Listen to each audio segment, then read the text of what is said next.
Herrian bizi plataformak deituta elkarretaratzea egin dute Euskal Hirigune elkargoan konpentsazio legearen aurka paueko auzitegiak emandako epaiaren ostean plataformako kideek eta hautetsiek lehen bilkura egin dute hurrengo pausuak zehazteko. Arratsaldeon ikusentzuleok eta etxebizitzaren krisiarekin lotuta beste elkarretaratze bat aldi berean Senperen horixe ere eskainiko dizuegu eta azkenik Baionan oso ezaguna den migratzaile baten atxiloketa Zimadelkarteak salatu du duela ia 5 urte ona iritsi zen gazteari joateko agindua eta itzultzeko debekua ezarri diotela.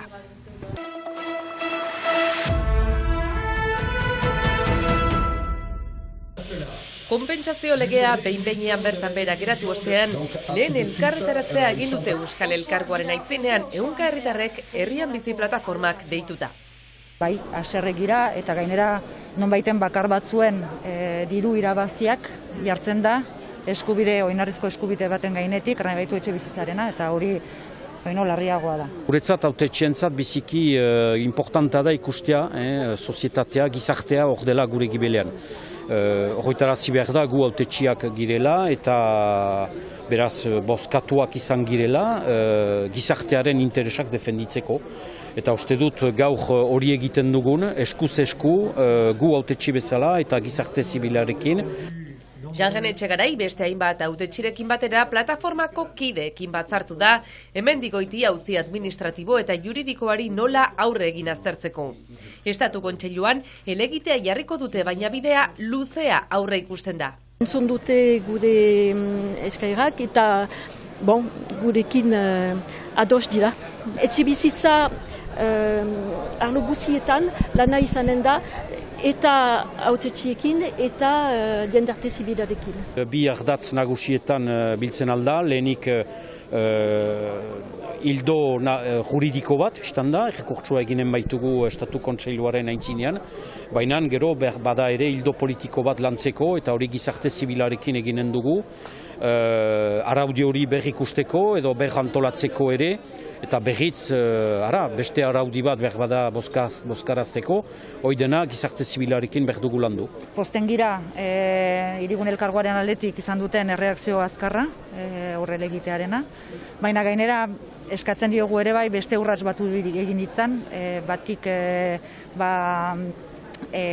auzokideen edo jabekideen araudiei begira, eta berriz ere delibero bat egin dezaten konpentsazioa neurria benetan aplikatu izateko. Hildo juridikoan errandu zuen bezala epeak biziki luzea izango dira. Estatu Kontseiluak ne ustez ez du urte bat aintzin bere erabakia emanen. Mamia aztertzeko paueko auzitegiak segur aski 18 hilabete behar bada 2 urte ere hartuko ditu.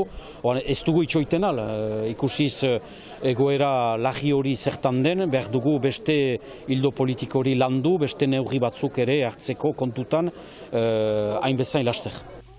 Konpentsazio neurriarekin 20.000 etxebizitza inguru urteko alokairua jartzeko bidea emango lukeela defendatu dute eta etxebizitzaren krisiari aurre egiteko ezinbestekoa dela diote. Datorren astean beste bilkura bat eginen dute, hurrengo neurriak prestatzen hasteko. Baionako elkarretaratzea baino lehen mobilizazio bat antolatu du EH Baik Senperen. Turismorako alokatzen diren 2 etxebizitzen kasua deitoratzeko. Hain zuzen alderdiak salatu duenez, Dordoinan biziren jabe batek 2 etxe alokatzen ditu soilik turismorako. Olako etxe bizitza gazte batzuek eman dezagun alokatza lituzkete urte osorako, urte osoan, ailditzarek nahiago du, diru gehiago irabazten baitu, zerga gutxiago pagatzen ditu, hola egin, investizamendu huts bat da, kontutan hartu gabe hemengo gazteen eta jende guztien egoera. Etxebizitza hauek turismorako alokatzeak ekartzen dizkion irabaziak nabarmendu dituzte. Tikiena alere baitu 8 leku, horrekin irabazten ditu 2 hilabetez, uztaila eta horrelan, 10.800 euro, eta besteak gehituz 25.000 euro. Iragan astean paueko auzitegi administratiboak deuseztatutako konpentsazio legea dela eta bigarren etxebizitza urte osorako alokatu beharko lukeela nabarmendu du Nicolas Blen EH Baiko kideak. Jabe batek Dordoin eskualdetik etxe bat zuen Le Bon Coin plataforman Airbnb-den bidez eta mublatu turistiko gisa alokatzen zuena, eta bigarren bat eraiki du justu bere baratzean, eta bigarren hori konpentsazioa aplikatu balitz, normalean urte osorako proposatu beharko zuen, hor konpentsazioa ez baita aplikatzen, senpere ez da tentsopeko eremuan, bigarrena ere Airbnb-den bidez proposatzen da. EH-Bairen iritzi Zarazoni aurre egiteko senpere ere konpentsazio legea aplikatuko litzateken 24 herriren zerrendara gehitu beharko litzateke. Zeren bada dakizu bezala tentsiopean den gune bat badugu biltzen dituenak kostaldeko herri gehienak, baina gu gira hortaz aparte. Eta galdatzen dugu adibide hau erakutsiz, guk ere hor sartua izan gaitezen. Zeren gu egoera berdin gara, ez da bat eredurarik hortana, eta hor hartu dugu adibide hau, jakinez hori beraz, orientasun horiek Dordoinako gizon batenak direla, eta erosi ditu horiek bakarrik dirua irabazteko, hemengo jendeen arazoetaz bat ere arduratu gabe. Hor, uste dut behar direla gure, egin beharra dela gure zuzendarieri, gizon, emazte politikan ari deneri, konbentzitzea behar dutela galdera hori egin, prefetak baitu hori emaiten al. Derogazio delakoak ematen alditu, baina behar dituzte erriek horiek galdatu. Badakit kanbokoak eman ezagunet zuela nahi. Senperekoak nahi du, galdatzen dugu, egina izan dadin. Logiko aliteke, gero da erabaki politiko bat, eta hortan behar dugu guk presioa egin biztan da, hori ala gerta dadin. EH-Bairen ustez proposatutako konpentsazio legea beste neurri batzuekin osatu behar da.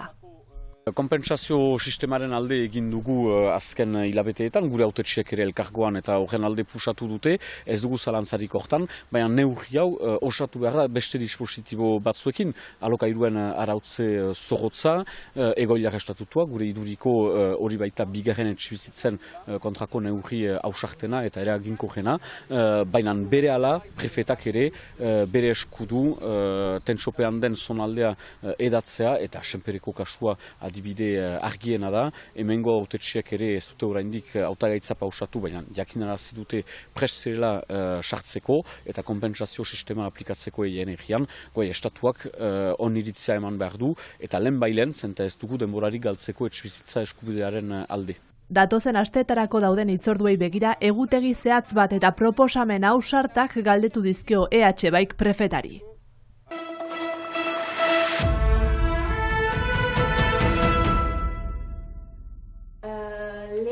Duela ia 5 urte iparraldera iritsi zen migratzaile bat atxilotu du poliziak. Joan den ostiralean gertatu zen elikagai bankuan zegoela, Bolikostatik iesi une iritsi zen Adama gaztea. Adama ezaguna da oso Baionan, adingabea zela iritsi zen ona, baina prefeturatik ez zuten aintzat hartu 2017an adingabekoa zela, Zima delkarteak hainbatetan salatu duenez. Ez ziotela inolako babesik eman legeak horrela agintzen duen arren. Adama kontrolatua izan da joan den ostiralean, eramana paferat, Hendaiako paferat, eta atera da obligation de quitter le territoire eta interdiction de retour sur le territoire français, bi neurri horrekin prefetak emanik. Frantziako lurraldetik ateratzeko agindua eta itzultzeko debekua jaso du. Duen ibilbidea ikusirik gainerat, kasik 5 urte gure artean dela, eta orai kanporatzea ezinezkoa da guretzat. Badu eskola ibilbide biziki ona, badu integrazio ibilbide biziki ona, eta betetzen ditu prefetak exigitzen dituen neurriak eta balintzak. Ia 5 urte darama hemen bizitzen eta erabat integratuta dagoela diote etorkinak laguntzen diharduten bolondresek. Igeltxero ikasketak egin ditu hemen, ostean margolari diploma atera du ere. 2020an iparraldean gelditzeko eskaera egin zuen prefeturan eta egun lan kontratu bat du. Hainbat elkartetan bolondres ere egon da migratzaileen egoeraz gaztei ohartarazteko lanetan, besteak beste EHZ festivalean eta korrikan ere hartu du parte. Baina prefeturak egonaldi karta ukatu dio berriki, Frantzian egoteko loturarik ez duela argudiatuta eta ez direlako 5 urte pasa, naiz eta berehala beteko den epe hori. Paueko auzitegian iraganden epaiketan erregularizazioa exigitu du bere abokatuak eta ezarri dizkioten neurriak kentzea.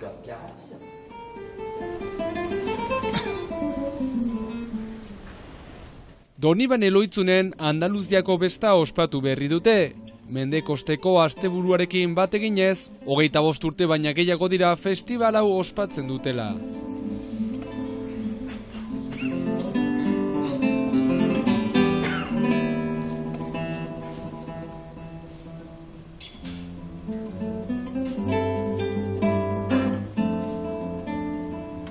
Besta honen kari hainbat ekitaldi antolatu dituzte, tartean, irudietan duzuen Christopher Avilez gitarjolearen kontzertua.